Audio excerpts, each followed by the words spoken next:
Europe needs war. They are going to do their damn best to create it. Look, China is on the rise. They are, at this point, the second largest economy in the world. China will surpass the United States. We're very polarized. The country will break up. I don't see this as being solvable. They're just two drastically different political philosophies. This is what's killing the West. You cannot have social justice, individual liberty, and economic efficiency simultaneously. Welcome back to the show. And joining us today is returning guest Martin Armstrong, the founder of Armstrong Economics. Martin, how you been? Oh, not too bad. Watching another crazy year come into play, Lot of craziness going on, and surely more to come. Perhaps you can render or provide your rendering as it relates to what's going on around the world and how that relates to all of us and what you think is most important. Well, I know a lot of people are probably caught up in conspiracy theories about Venezuela. And I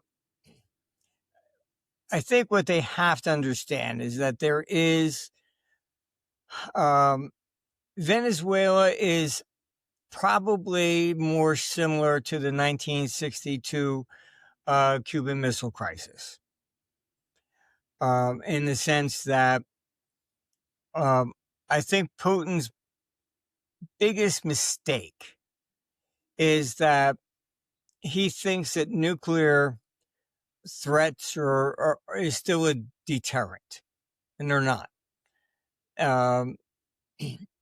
He comes out, you really want to do this, blah, blah, blah. We're going to go into war, and they go, yeah, so what? It's, things have changed.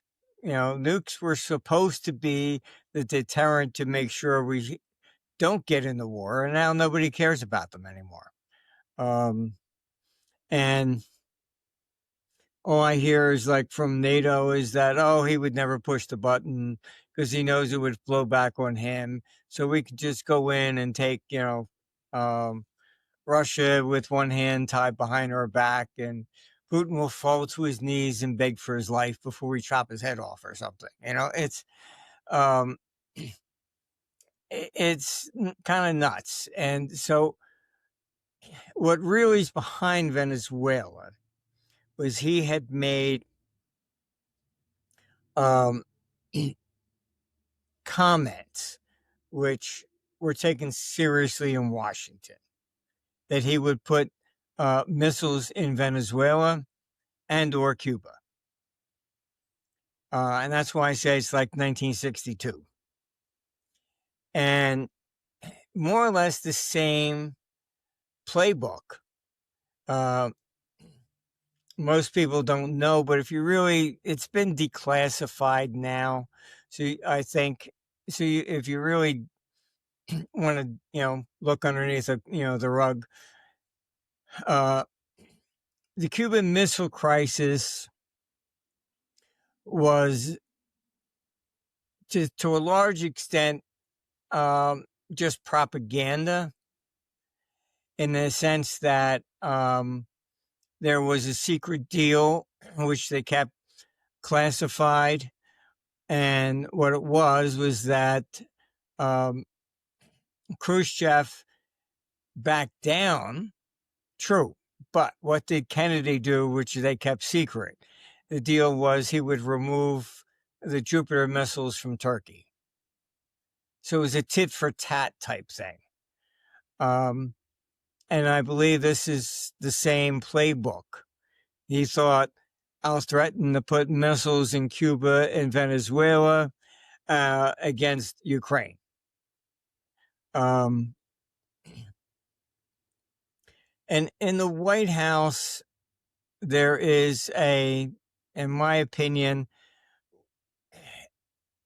it's fragmented, mainly between, I would say, Marco Rubio, who is a neocon, where Wolfowitz doctrine is their Bible. The U.S. should rule the world. And then you have Stephen Miller, his chief of staff, who is more on the practical side with the world is just simply divided between three empires: China, U.S., and Russia. So on that side, going into Venezuela had mainly this deterrent, or to prevent Russia from getting any missiles in there as a bargaining chip against Ukraine. The other side is that the number one client of Venezuela was China. And as I've said, when I've been called into briefings, they actually said, yes, you're correct. We agree. We'll probably not be in war with Russia, but we'll be in war with China. So I see this as kind of a two-pronged type issue. And I think this comes into Stephen Miller's realm, where it's almost like you could call it the Monroe Doctrine or whatever. Nobody's allowed to be here in our hemisphere. So that applies to China, which they were going after with Panama, as well as Russia with Cuba and Venezuela. And so a lot of the talk about, they wanted the oil, stuff like that, it's much more than that. That's not really the issue. It's a benefit, yes. It comes on the side, true. But this is geopolitical. And the same thing with Greenland. There, it's basically, natural resources. And so you're looking at Europe, I can tell you, is, I've said before, economically, it's imploding. They never designed the euro correctly to begin with. I was called in on that. And I told them, look, you want to compete against the dollar, you have to consolidate the debt. And Hermit Kohl at the time didn't allow the people to vote to join the euro, because he said before he died, he said he would have lost 7-3. So he took Germany into the euro without a public vote. And so he insisted no consolidation of the debt. Now, why is that important? From a trader's perspective, I can, pick up the phone and say, buy me $10 billion worth of U.S. treasuries. It's the deepest market in the world. With Europe, I still got to make the same decisions as if the euro didn't exist. Do I want Germany? Do I want France? Do I want Italy? You're making the same decisions. Nothing really changed. That's why the euro has never been able to be a reserve currency or defeat the dollar, all this nonsense that people were saying. Sorry, it's not there. And look, they came to me in 98. I sat down and said, this is how we create a currency. All right. And I was told back then, because of coal, look, we just have to get the euro in and the bureaucracy, and we'll worry about the debt later. Here we are more than 6 years later, and nobody ever addressed the debt. This is the way government is. And what makes me very frustrated, and half the time I wonder, how the hell did I get into this damn field? Because you can ask me a question, I can tell you. You'll learn from your mistakes. Government does not. Why? Because the people there constantly change. So it's like I get frustrated because I feel like I'm dealing with the same stupid mistake constantly. Okay, we did this before in '87? Oh yeah, okay. It's that's what drives me nuts more than anything. Um, this idea that you can go in, you can actually redesign, advise government and set them in the right path. Good luck. It changes too much. I've even told companies they'll have somebody and he loses a bunch of money and they fire him. I said, you really should keep that guy. Oh, why? Because he won't make the same stupid mistake again. You fire him, you bring in somebody else, and he makes that same mistake again. And I get the same phone call. I'm tired of it. It's, if I felt like I could make a difference, it's one thing, but I feel like it's Groundhog Day all over again for the last 50 years. It's again, we're doing this,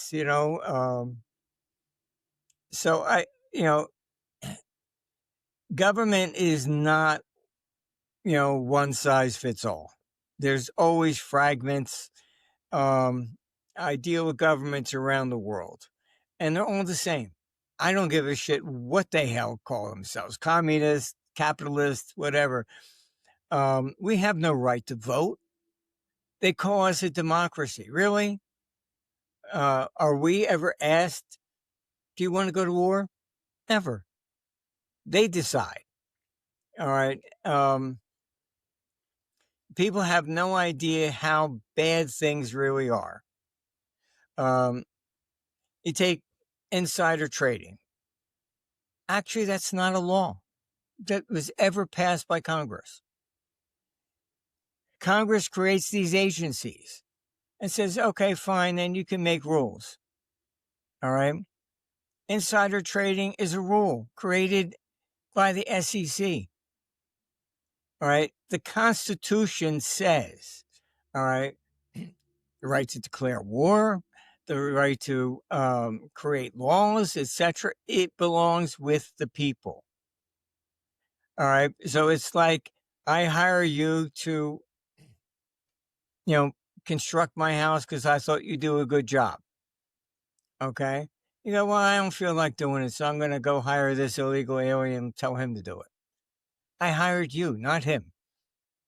This is the problem in government. The vast majority of these laws are rules, not laws. We send people to Congress and they don't do their job. They delegate it. And the Supreme Court said that was okay. And, I think the first case was 1825. So they haven't been doing their job ever since. And there was even a Chevron decision by the Supreme Court, which was finally just overturned. It said a judge must defer to an agency, their interpretation. So they even usurped the judges. We say this is the law and you have to do what we tell you. Where's your court? Where's Article 3? None of this stuff exists. People don't realize how screwed up things really are. So I get frustrated about all of this. It's like I've been there, done that. And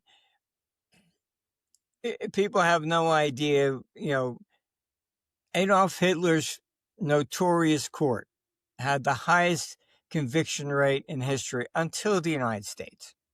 It was 90%. The conviction rate in New York City is virtually 99. You can look it up. Michael Milken, all right, on the whole insider trading nonsense. He was not guilty of anything. Insider trading, the rule, created during the 1930s was that I'm a director of a company. I know we're going to file bankruptcy tomorrow. So I sell all my stock today. Okay. That was insider trading. The theory on Michael Milken, oh, he and I are going to buy this company. We're defrauding the public out of the same information for them to make money, not lose money. All right. It was completely flipping their rules and interpretations upside down. How did they stop Milken from going to trial? This is standard. This is what they do to people. They threatened to indict his grandfather and go after his family. You plead guilty and we'll leave your family alone. This is like the mafia. All right, this is what they do in New York City. They always will threaten your family. This is how they get their 99% conviction rates. And there was even a New York Judge Rakoff, wrote a book, how the innocent go to prison and the guilty go free. Look it up. It's on Amazon. He wrote a book when he retired, disgusted about the system. But why do the guilty go free? Because they're only interested in, not law, they're interested in how many convictions can I get so I can get one of those high-paying jobs in New York. Oh, I won every case I had. Okay. Oh, okay, fine. We'll give you, we'll start you $200,000. The guilty go free because, okay, fine. And I can tell you, the drug dealers from Colombia, they have their own radio show in New York. Somebody's arrested. Okay. They get somebody else, even needs a heart transplant. So they say, okay, fine. We'll give you a couple keys of cocaine or whatever, put you on a plane. On the radio station, hey, Juanita's coming to see you. She's got, the 2 kids with her, and here's the flight. And then he gives that to the prosecutor. The prosecutor goes arrest him. He brought in somebody else. He goes home. This is the system. And then the guy, because he needs a heart transplant, then they have to pay for it. it's pick up the rug on the justice system in New York and you'll be absolutely shocked. But this is where we're at. So you have Miller under this theory of dividing the world in 3. Okay. So from his perspective, we have to take out Venezuela, kick out Russia and China from our hemisphere. Rubio, on the other hand, is a diehard neocon who wants the destruction of Russia, basically. I was very disappointed when Trump put him in as Secretary of State, and after what all the neocons did to him, I said, what the hell's going on here? But I was told it was an olive branch to the neocons. But look at Rubio. What did he do before Trump appointed him? He was in the Senate. He put in a bill to prevent any president from leaving NATO without congressional approval. All right. Now you got Massey in there, submitted a bill to exit NATO. I mean,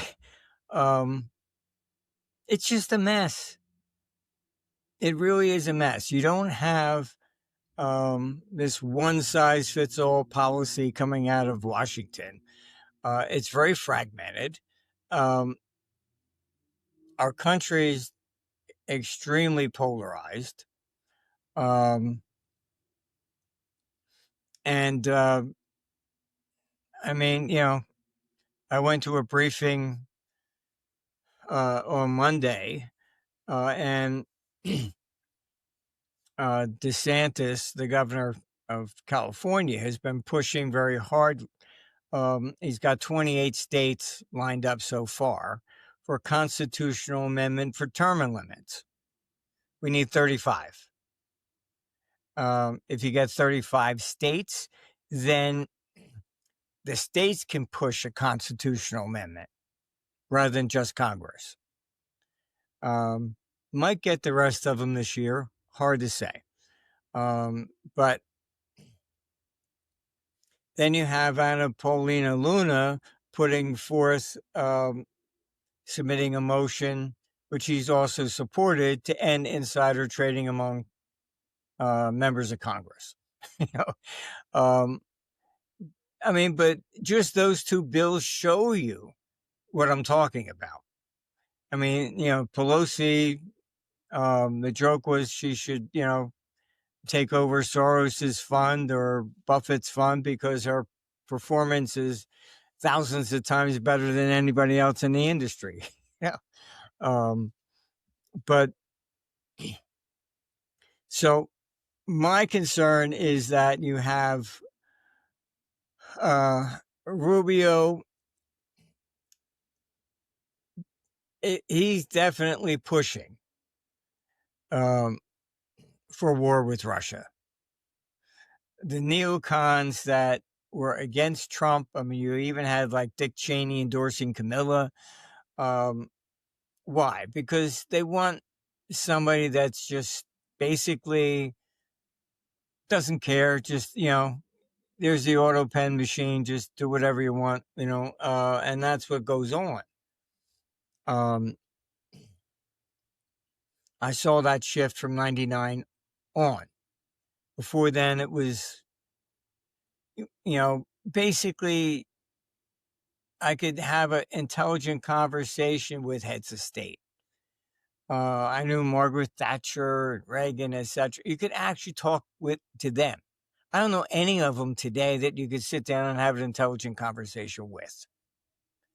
It's usually their chief of staff or whatever. Oh, well, he handles that. They don't know. Stammer, Macron, Mertz. I wouldn't sit down. I don't even want to have a drink with any of them. It's just like talking in one ear and just goes out the other. There's nothing there to absorb or even do anything. They just do whatever they're told and how much money's at stake.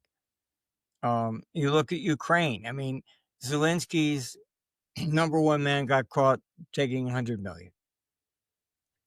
I informed Congress. I said, look, Zelensky's wiring out 50 million a month to an account in UAE.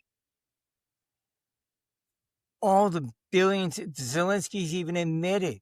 He said that half the money that supposedly went to Ukraine, he never saw. All right.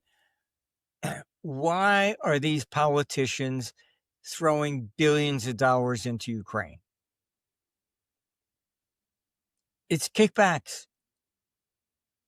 It's so corrupt. I mean, Iraq, Dick Cheney stuck his old company Halliburton involved.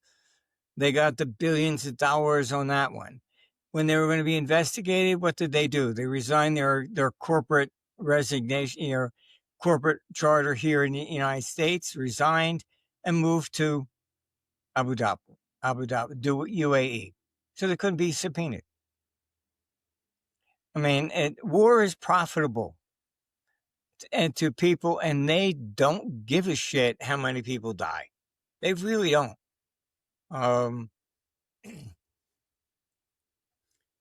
Psychopaths or something, I don't know, but they really have no question. I mean, Europe, look, UK has a military force of 71,000 people. That's it.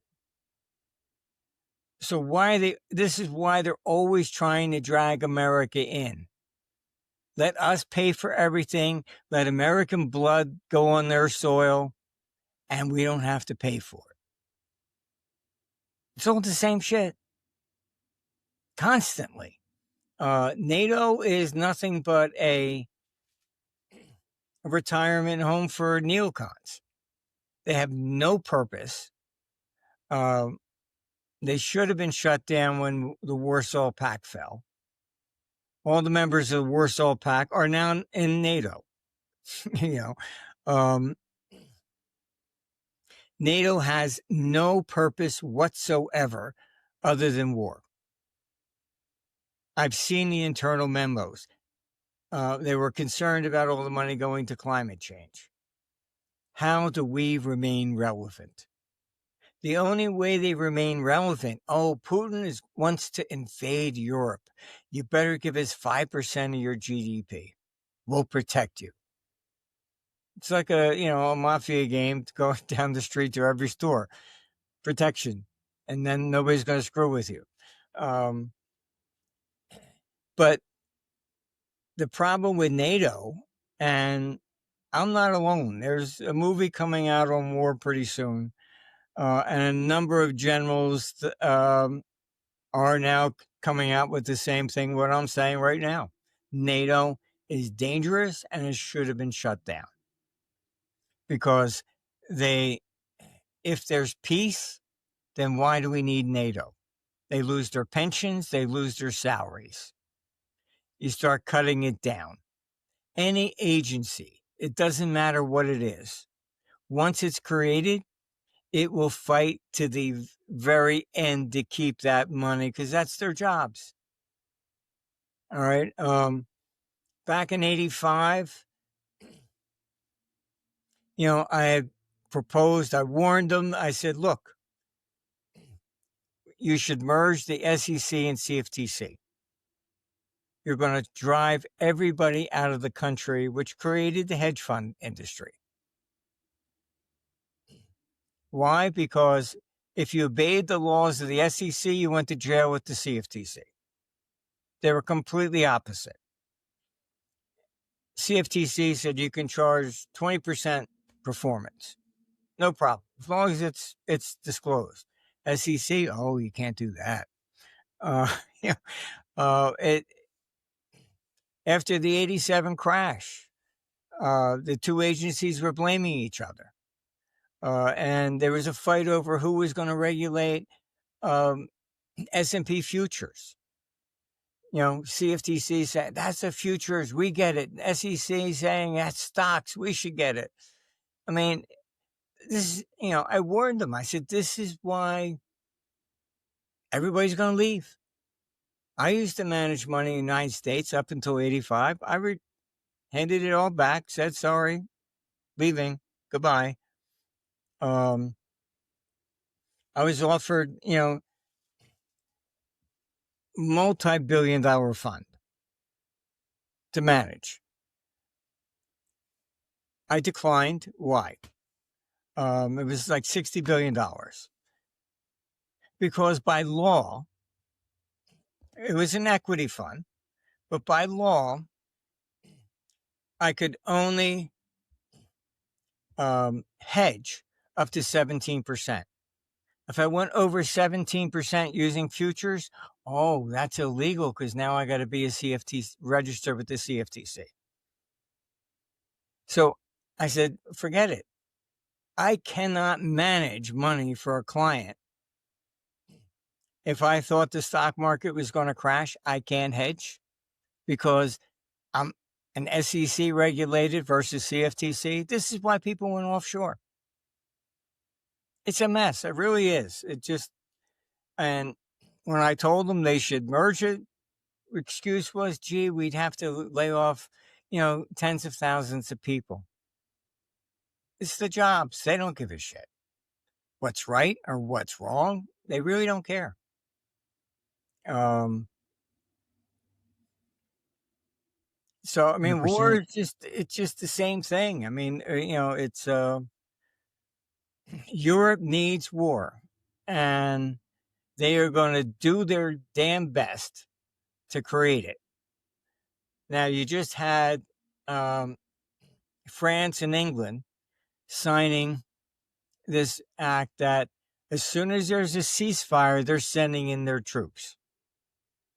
Really? Okay, now that means NATO is going to be inside Ukraine with a ceasefire. From Putin's perspective, why should I agree to a ceasefire? I'm then agreeing to NATO entering Ukraine. It's and all the propaganda. Putin invaded unprovoked. Really, we're the ones that started this whole thing. They just lie about everything. John McCain was there in Maidan. Overthrow your government. We're with you. Victoria Nuland was there handing out sandwiches in Maidan Revolution. She handpicked the government and then, unelected, attacked the Donbass. They started the civil war.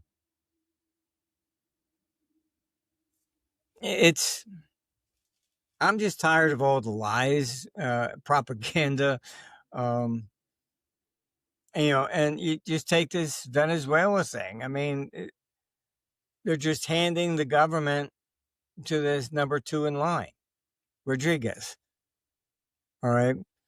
And Trump has said that, well, she has the respect of the military, not a popular Democratic person.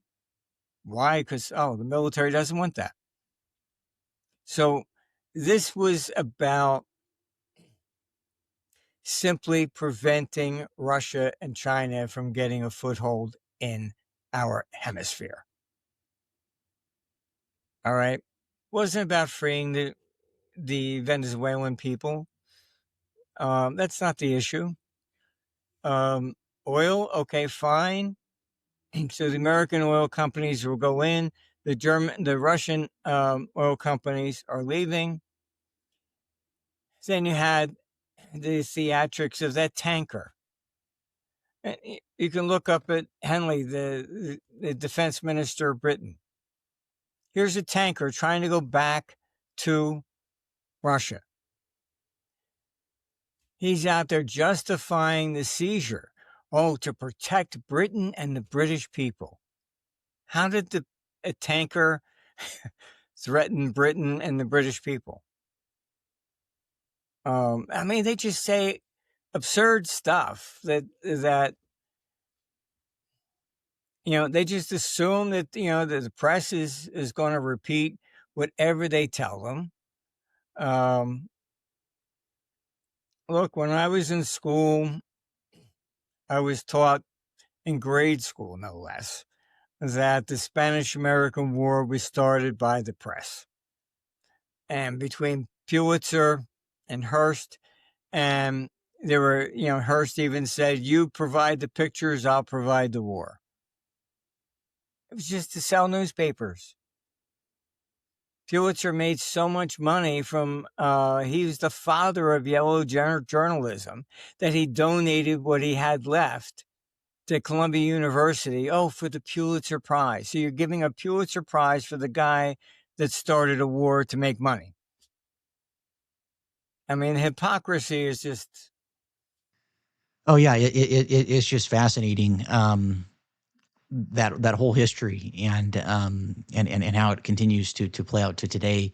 Wanted to also ask you with respect to the Middle East and also Asia at some point, kind of your latest thoughts on those theaters. I do not see any real lasting peace in the Middle East. Look, you have people that have been raised since children to hate Jews. They're not suddenly going to say, oh, okay, fine, kumbaya, why don't you come over to my house for dinner? I mean, it's just not going to happen. This is the same thing in Ukraine. They just absolutely hate Russians. Zelensky's made that very clear. You think this is not a dispute. Okay, fine. I'll give you this. I'll give you Park Place. You give me Boardwalk or Monopoly board. It's more of a, you know, it's my God against your God sort of stuff. These are not things that are solvable. Um, Iran has a natural, I would say, threat. They historically have very serious droughts, which they're going into now. So that also, feeds into civil unrest. So you have people, calling for the death of Khomeini, and the problem you have historically with governments, and it doesn't matter who they are. He has the same incentive now as the EU, that if they're going to fail, they need to cling to power, and you do so by creating an external enemy. So for Europe, it's Putin. Putin wants to take everything. If Ukraine falls, he'll come in, take everything in Europe. Why? There's nothing there, right? They got to buy their energy from Russia. I mean, you're not talking about gold or anything else. All you're going to get is a bunch of headaches. Middle East is pretty much the same thing. The danger there is that a desperate situation from Khomeini can start another war aspect. One of the things that nobody really wants to talk publicly about is that now that what you've done in Venezuela does not prevent Russia, you're trying to push them into a corner from sending over some missiles directly for Ukraine, Iran. So you don't need the big, nuclear facilities to develop it. There you go. Pakistan's been watching that as well. So I don't see this as somehow going to be, kumbaya and we're going to get lasting peace in the Middle East. I don't see that at all. Asia, look, China is on the rise.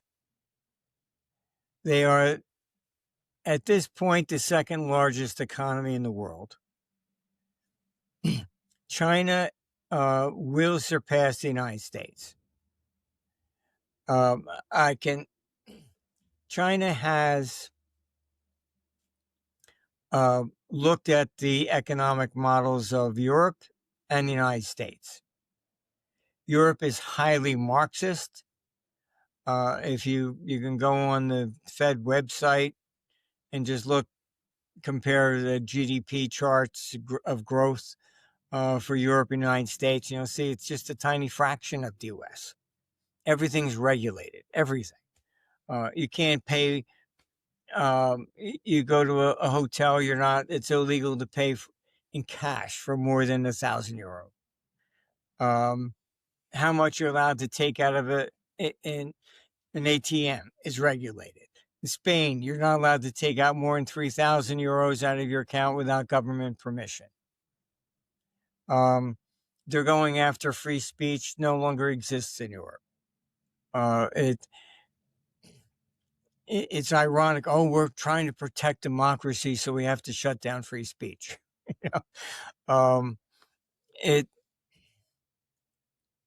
I have friends in London, and they even say, it's country doesn't resemble anything that they grew up in. You had Vance come out and it really pissed off Europe, but he had a point. And he said that France and UK having nukes presents a national security risk to the United States. First, what he didn't say was that they become rogue nations in the sense that France is outside of NATO, and France has even been offering Germany nukes for their planes. We don't need the United States anymore. We can handle it. And they call Macron the petite Napoleon. They really think that they can conquer, Russia, and then Europe will rise as the Roman Empire from to rule the world again. I mean, they're just deranged that way. But you know, the other thing that Vance said, which caught a lot of heat, was that they've let so many of the Islamic people in, which are different than the Muslims that grew up there. They have assimilated. These other people come in, they not to assimilate. I mean, just look at all the havoc that they created on New Year's Eve.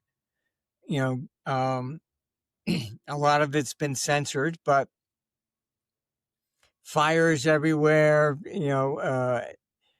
throwing stones at women. I mean, it's crazy.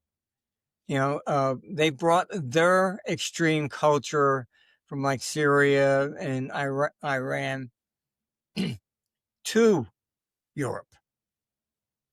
So what he said was that they pose a risk because they are having children at a rapid pace, whereas Europe, United States, and Japan, for example, the birth rate's been declining. So in less than 20 years, the view is that UK and France can become Islamic states. So that's why he said that France and UK with nukes could become the first Islamic state with nukes to impose a threat to the United States. So, I mean, the world's changing. It's changing a lot. And the West is in a declining mode. China knows that. China has adopted the U.S. system, economic system, in the sense that what they're doing is they're trying to create a consumer-based economy. China may even have more billionaires than we do today, but a lot of the conspiracy theorists, they don't understand it. Pretty much anything really comes to geopolitics. China, they still call it a communist party. Why? They're obviously not communist. They have private ownership. Most people don't know, but you can look it up. China realized that communism wasn't working, and they started in 1978 in little increments to allow private ownership. That's what burst into Tiananmen Square. Hey, you've done it for this one, you've done it for this one, you've done it for this one, now it's our turn. That's what Tiananmen Square was really about. It was the culmination of it, where it had been private ownership corporately, a lot of things of this nature beforehand. So they said, it's our turn for the rights.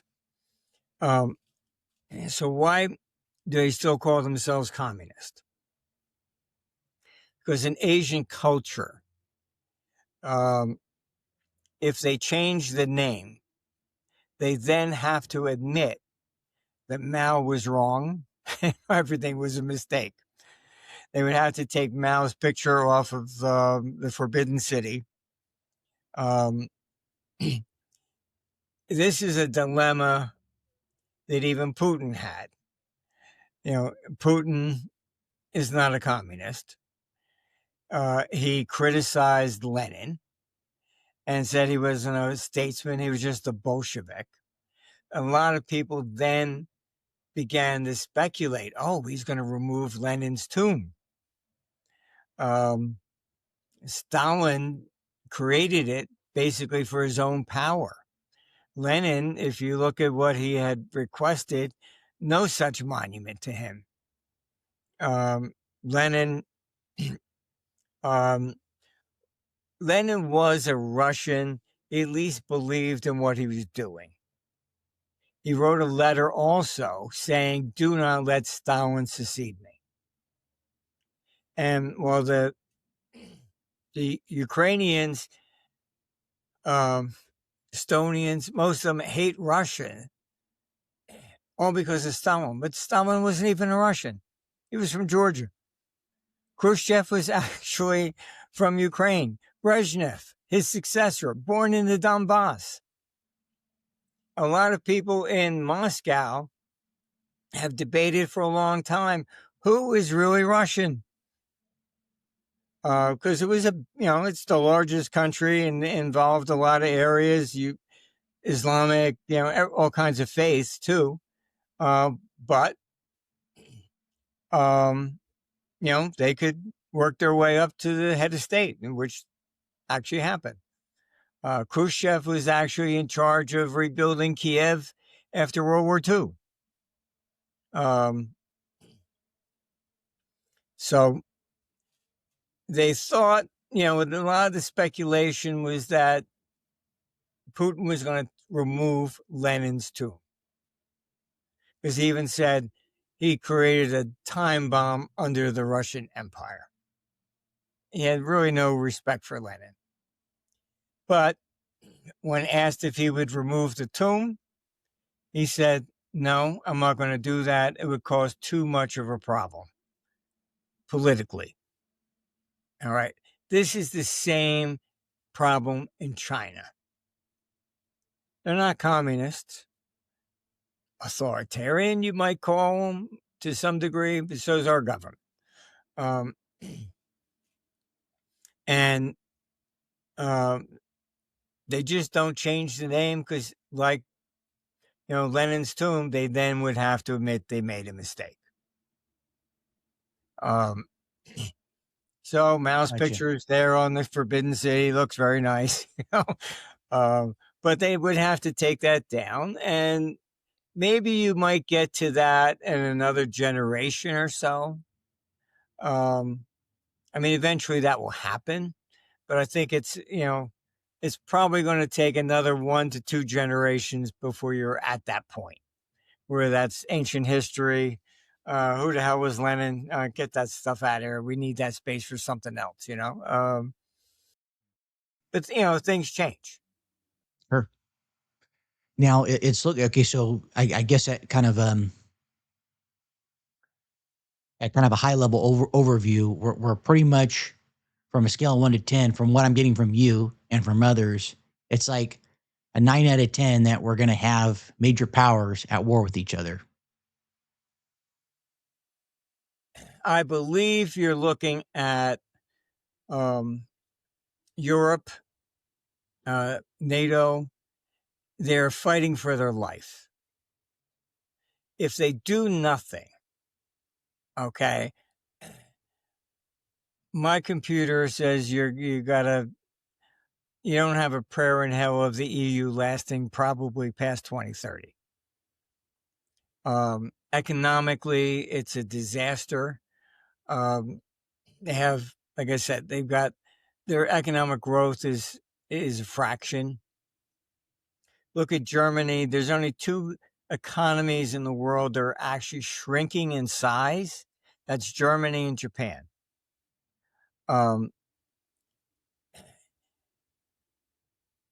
The stupidity of the people in power is just, it's off the charts. Look at Germany. The first thing they did with, COVID, lock everybody down. Okay. Climate change. Oh, outlaw these, um, fertilizers, hurting all the farmers. All right. Then, um, oh, we have to put these sanctions on Russia because they're evil. Okay. So you cut off buying the energy from Russia. You've now increased the price of energy so that manufacturing in Germany is collapsing. Um, you've raised the price of the cost of living. And so you have, this is why they need, I mean, even Merz from Germany started criticizing the EU over their migration policies. I mean, I was, on the phone with Romania. They were instructed by the EU to take another 100,000 migrants from the Middle East. For what? These people don't speak the language, have no skills to contribute to the economy. The EU thinks that letting in these people will hand them a gun, train them, and tell them to go kill some Russians. The Roman Emperor Valens tried that in 364 AD. Brought the Goths in, trained them because Attila the Hun was coming. They said, thank you very much. What did they do? They turned it, used it against Rome, and killed the emperor in battle. You're not fighting for the same thing. Why should I go fight and die so you're fat and happy? I'll turn the gun on you and get what you have. So it's like historically those types of decisions are absolutely brain dead. And people I speak to in Paris, they're concerned about a civil war. And same thing in Austria, Germany, the migrant issue on top of all of this. It's been a complete disaster. Historically, all right, we went into a very steep sovereign debt crisis in the 1840s, the states going bust. All right, this is when the Irish were coming over. All right, you can look it up. 1844. What happened? There were gun battles on the streets of Philadelphia. Why? Because, okay, fine, this guy's coming in. You're working, you're getting $10. I'll do it for $8. Okay, so from the people that had jobs are looking at that these people are coming and taking them away from that. This is what's going on in Europe. It's the same scenarios. This is nothing new. All you got to do is open up a history book and you say, oh, shit, every time you do this, it doesn't work. Allowing migration in when you're in an economic boom, there's shortages of jobs. Yes, that works. When you're in a recession going down, letting people in, trying to take the jobs that you have, it does not work. It seems that, yeah. Well, it just seems that this is by design. It seems like, I mean, at least to me, that this portrayal of incompetency is intended to, serve a narrative. But I suspect that, again, I'm not like some geopolitical expert or what have you, but I just feel like cui bono, who benefits, and someone is benefiting from this. Where you're giving too much credit is that these politicians are that smart. They're not.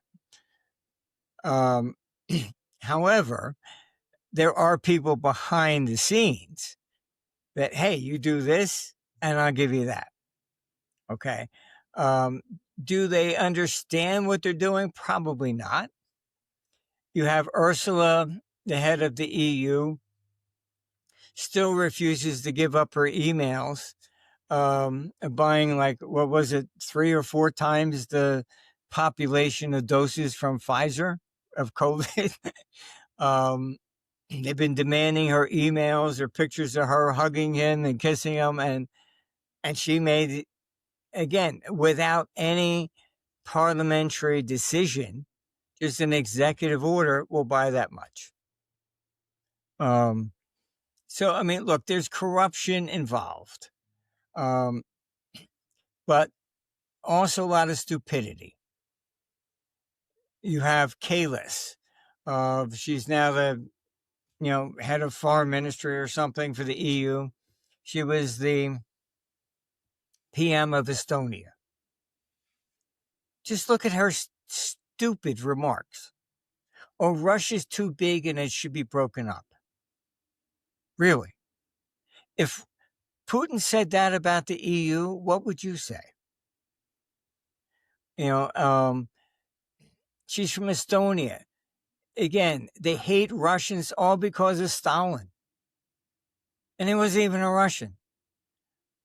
What I find stunning, really, is we don't blame Germans because of Hitler. We don't blame, basically Italians because of Mussolini. But all Russians are bad because of Stalin? What's the narrative there behind the scenes, what you're hinting at, is that Russia is the richest country in the world from natural resources.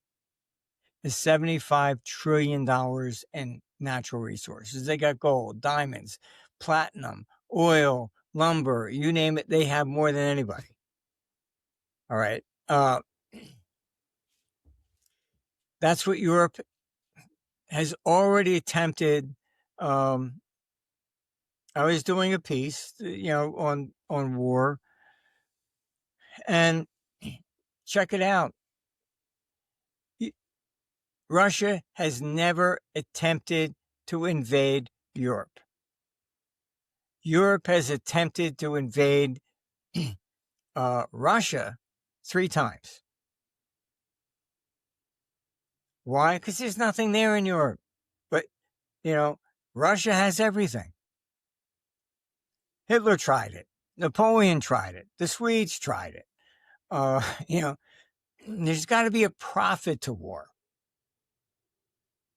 As I've said, Alexander the Great can say, well, let's go take this country. What are we going to get out of it? Oh, nothing. I just don't like the guy. Really? Have a nice trip on your own. If the troops aren't going to get something out of it, they're not going. It's got to be profitable. And 100%. So it doesn't work, Russia taking Europe. It only works with Europe taking Russia. And I've heard from Britain, look, I've traveled around the world. You get a few drinks in them in Britain, and they'll go, the sun still doesn't set on the British Empire. Okay. In Japan, get a few drinks in them, the emperor's really still God, That's okay. It's, these old ideas are still there. You got Erdogan in Turkey. He wants to resurrect the Ottoman Empire. And, I don't know. These people seem to live in the past. Macron, France. Look, I've been to France. I was called into a meeting for one of the top banks. And I was told, oh, bring a translator. Okay, fine. I bring a translator. And the problem with a translator, you just call up an agency and they send you one. If they don't know the financial industry, a bull market comes out as a meat market. And so I have to listen. And so I correct her. And then they look at me, oh, you know what she's saying? I said, well, I'm not an idiot. Then they dismiss her and the meeting takes place in English. This is France. I was the keynote speaker for the BIS conference in Paris. So I'm sitting at the head table with all the heads of the central banks of Europe. And the guy next to me is the host from France. The table starts speaking English. Why? Because the German couldn't speak Italian, the Italian couldn't. The one language everybody could speak was English. The Frenchman was absolutely livid. We should be speaking French. I've encountered the same thing in China. Taking staff with me from Tokyo. The Japanese don't know how to speak Chinese, English. The French, I think, are just still reeling about the fact that had Napoleon won at Waterloo, the world would be speaking French instead of English. You can also look up when France exited NATO. It was the CIA that created the European community, and look it up. De Gaulle accepted Germany. He would not accept Britain. The hatred between the French and the English goes back centuries and fighting with each other for such a long time. But the European community, when it began, Britain wasn't allowed to join until de Gaulle died. So it's not always intelligent things or they know what they're doing. It's just a lot of it is just, biases, prejudices, personal vendettas. I mean, you go down the list. It's so I think you're giving these people way too much credit. They're not that smart.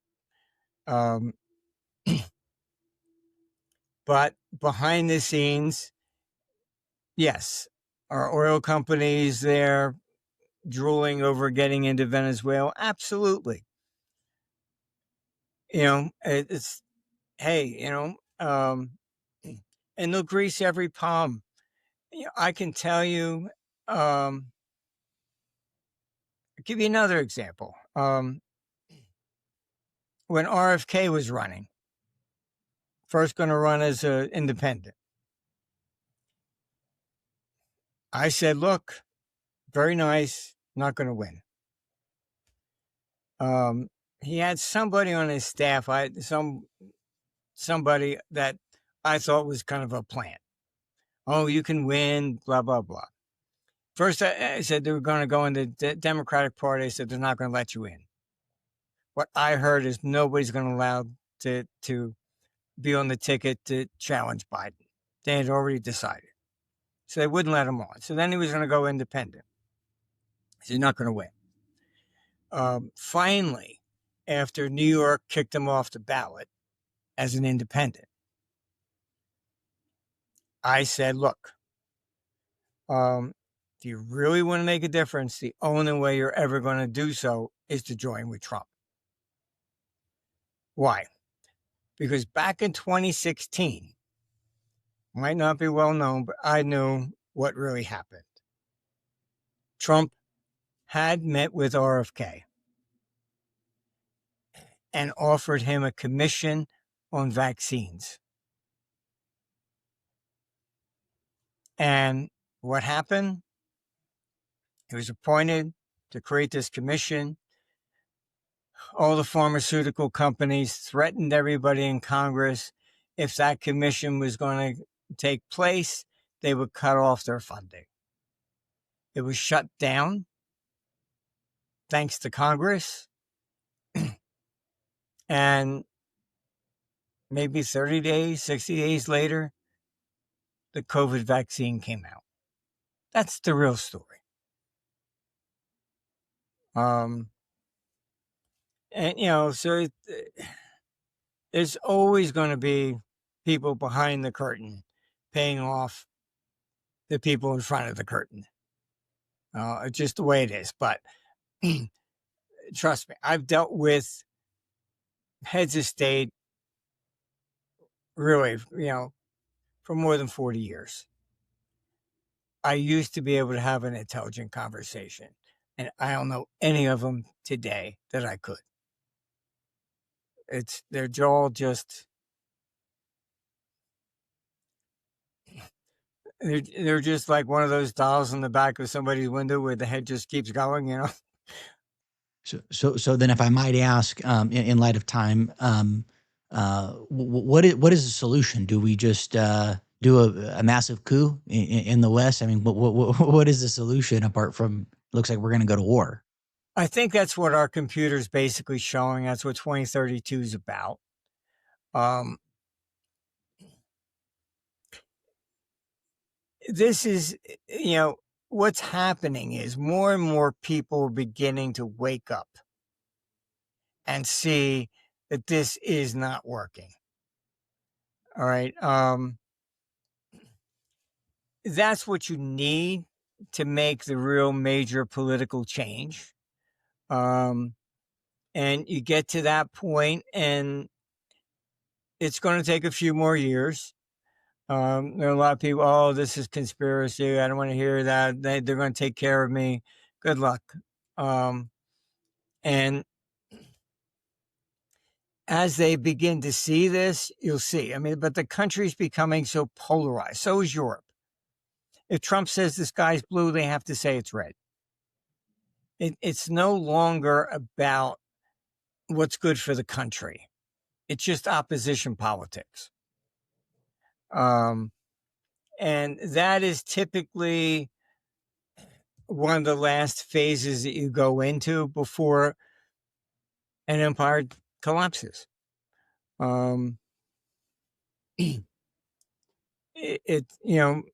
At that briefing I was at on Monday, somebody asked DeSantis, would he, because he can't run in Florida anymore, his term's up, would he go to California? And he laughed. He says, look, first of all, he would never get elected out there.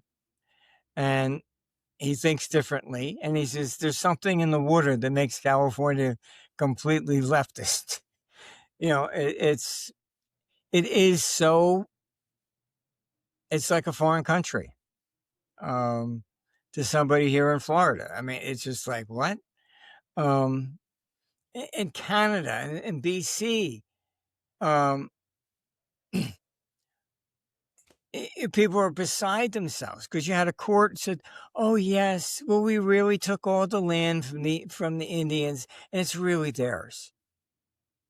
I have people, clients there, they have a house. They can't sell it. Is it really yours? The land is now owned by Indians. I mean, it's a mess.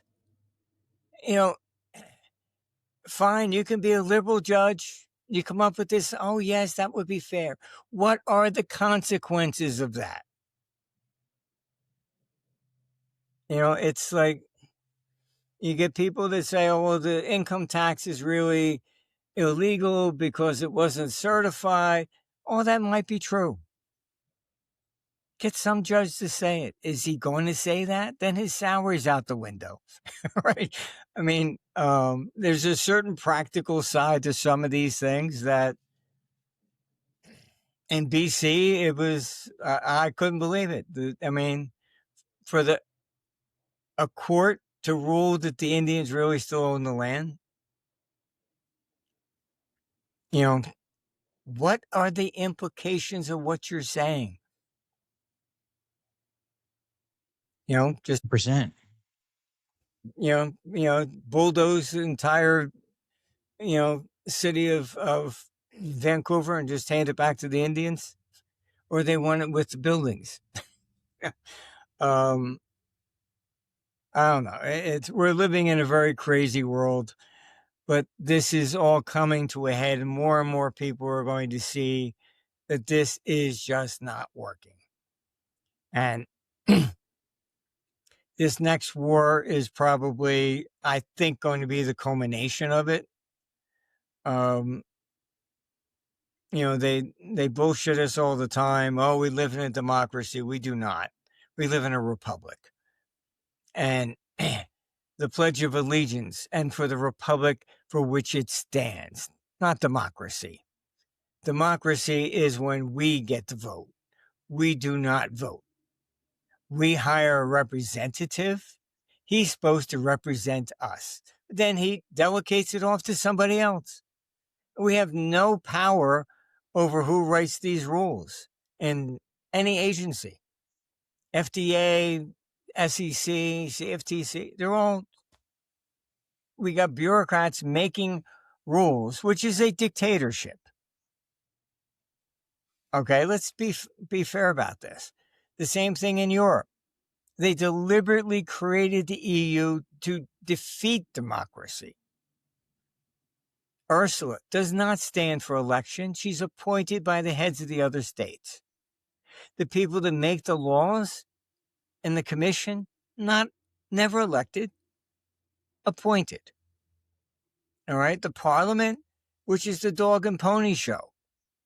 Oh, yes, you have a right to vote for. They have no power to overrule them. You know, it all looks nice. Oh, you live in a democracy. No, we do not. The difference between a democracy and a republic, Athens versus Greece, the head of every household. That's why a lot of women say, "Oh, women didn't have a right to vote." Didn't need it. Okay, a woman needed the right to vote when they get into socialistic laws that affect you personally. Only one person is the head of the house voted, not even his son or anybody else. He was the congressman that went down and voted for everybody that was in the household. That was the Greek system. Okay. But there were also not individual laws that said, oh, you have to wear a red scarf on Wednesdays or, once you got into socialism, oh, I'm doing this to protect you. Then you have a right. You have to have a right to vote. All right. Because they're the income tax. Oh, yeah, we're going to go get the rich. Sounds nice. How do I know you're not rich? You got to file a paper swearing that you're not. Right? They passed it. Look at how they passed it in 1913. Okay. Oh, they're only going to pay 1%. 1%. For World War II, got up to 94% income tax. All right. Now, top rate's what, 37%? Most people talk about the income tax. Very nice. But most people pay more in Social Security taxes than they do in income taxes. And you'll never get that money back. Just pick up the rug and look a little bit closer. It's one of the girls in our company, her mother worked for Social Security. Even she was telling her, don't count on this. It's not going to be around by the time you get to it. Crazy stuff. Crazy stuff. Anything else that you'd like to share before we wrap up, Martin? No, I just think understand that this is where it's a process as more and more people begin to realize that we're all being just lied to all the time. And what I explained, republics are the most corrupt system, period. That's why Caesar crossed the Rubicon. The Senate fled. Okay. Of course, you got Cicero, who was an oligarch, and he wrote, oh, Caesar's a dictator, all this stuff. But all the cities opened the gates and cheered him as a hero. And the Senate fled because they had no support. All right. But history's been a lot of it is propaganda. Cicero, that's why they eventually cut off his hands and his head and nailed him to the rostrum because he was horrible. He lied about everybody. So, eventually we're going to go through the same thing. Not chopping off people's heads, but we're very polarized. The country will break up. I don't see this as being solvable. They're just two drastically different political philosophies. This is what's killing the West. You cannot have social justice, individual liberty, and economic efficiency simultaneously. Communism proved that. Social justice, then you have to give up all your personal liberties. And because you're doing that,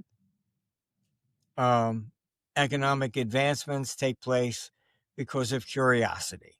If you're not allowed to have that, it's gone. That's what the 1959 kitchen debate with Nixon and Khrushchev, showing all the inventions of the American kitchen. Private sector did that, not government. So, I'm optimistic because I think there's a light at the end of the tunnel. We will see that people gradually will come to this side and begin to see it. But the U.S. will break up like Europe will break up. Maybe the West will stay with their brain dead social justice and the economic. You just had, we're going to put in a billionaire tax, and all the billionaires are leaving.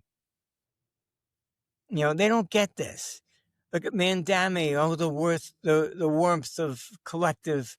We're all going to be together. No individuality. Let's get rid of go after the rich. It's always the same story. You can't show where it's ever worked even once. Human nature is what creates economic activity and advancement. Without that, we get nowhere. 100%. 100%. Well, Martin, how can people learn more about you and get in touch with you? Just go to our website, armstrongeconomics.com. I think we're on a bunch of other social medias too, but I think it's Strong Economics or something on X or something like, or you. I don't even know them all, but ArmstrongEconomics.com is the main site, and you don't have to put in any emails or anything else. We don't send out 50,000 emails per day, and we're not trying to solicit you to buy swampland in Florida. Love it. Well, Martin, you take care. Thanks for carving out the time today to kind of go over and share your thoughts and be well. Well, thank you. Take care of yourself. We certainly live in interesting times, the Chinese curse, right? There you go. Absolutely. Absolutely. Hey, I want to thank those of you who support the show. The show is on a number of platforms. So whether you're watching this from YouTube, X, Spotify, Rumble, you have a number of different options from which to choose from. And if you have suggestions as it relates to guests, please feel free to reach out. I'm always looking to bring on interesting people that I think have something unique to share. And if you're finding value in each guests in each episode, I encourage you to like and subscribe. I'm always having to hammer on the subscribership and following because, as you might surmise, when it comes to inviting guests on the show, people want to see the numbers. They want to see how many followers you have, how many subscribers. It's a vanity thing for a lot of these people, but that's the game. So if you're finding value in it, subscribing, liking, even sharing, that helps. And if you have suggestions, I'm always open to your feedback. And if I can be a resource even outside of the show, let me know. I'm blessed to have a great Rolodex. And anyhow, hope you're doing well. Be well, and I look forward to hearing your feedback.